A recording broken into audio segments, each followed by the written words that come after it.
After Samuel comes 1 and 2 Kings, and Kings begins with the reign of Solomon. Solomon, the son of David and Bathsheba. Now, Solomon creates different reactions in people.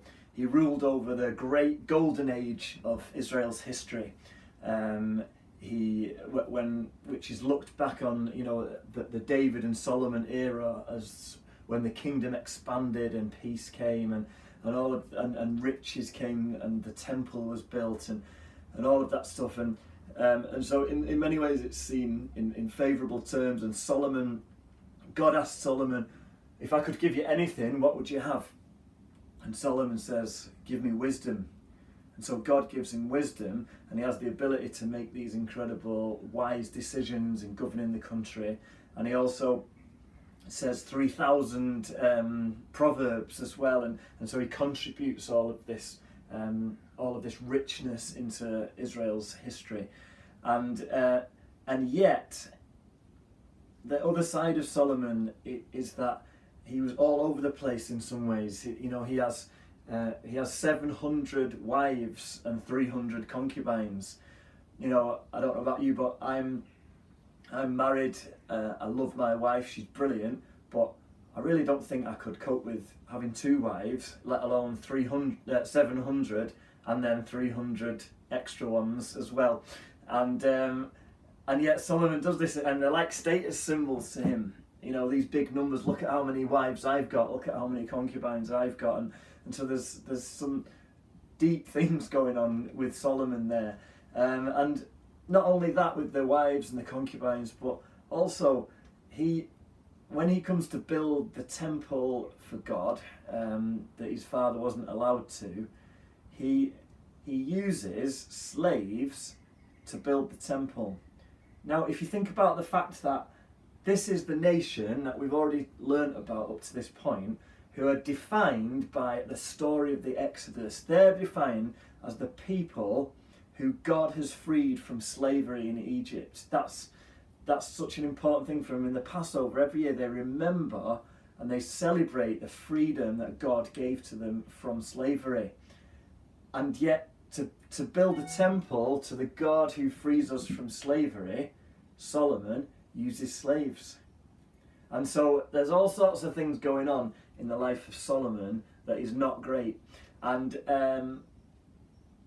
you see beyond his lifetime what happens as a result of the way that he's lived his life, because his sons war against each other, and eventually the kingdom of Israel divides into 2.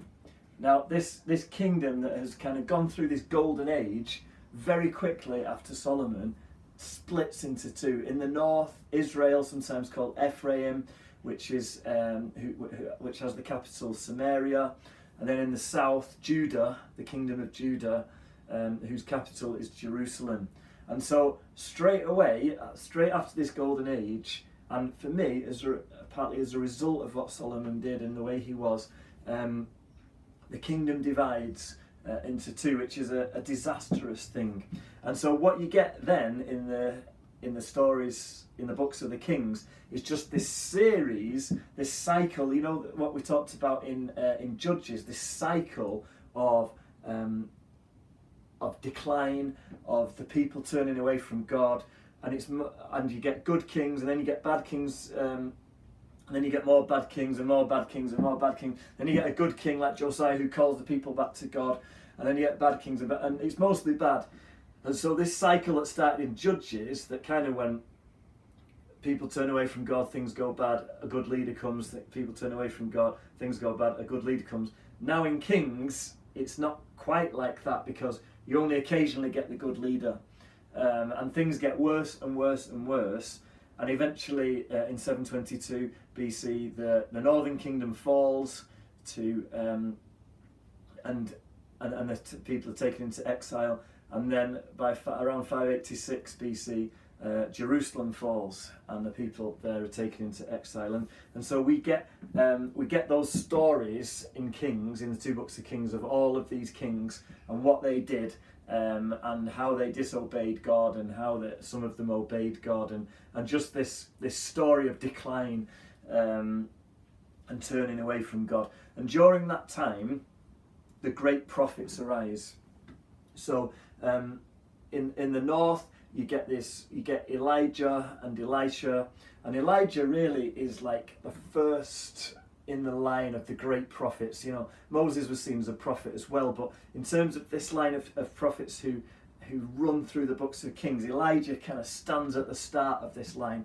And what the prophets did is probably about three things. The prophets would often speak to the rulers of the time, and they would call them to repentance, and they would call them to do justly and walk humbly with God and treat the people well. And so they would often speak to the rulers. They would also, the second thing they would do, they would speak to the people, and they would say, come back to God.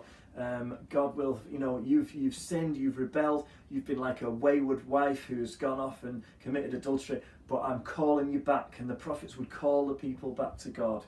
But always with the thing that if the rulers don't do this, and if the people don't do this, then judgment will come. Judgment will come, and the enemies will invade, and you will be taken into exile, and you will lose control of the land that God has given to you. And so those two things, you must come back. Rulers, do justly. People, come back and worship God again. And also the third thing they would do is they would point to the fact that one day God will sort it out. The earth will be filled with the knowledge of the glory of God, of the Lord, as the waters cover the sea. They would give a promise of the future, that God will step in at some point and sort this out.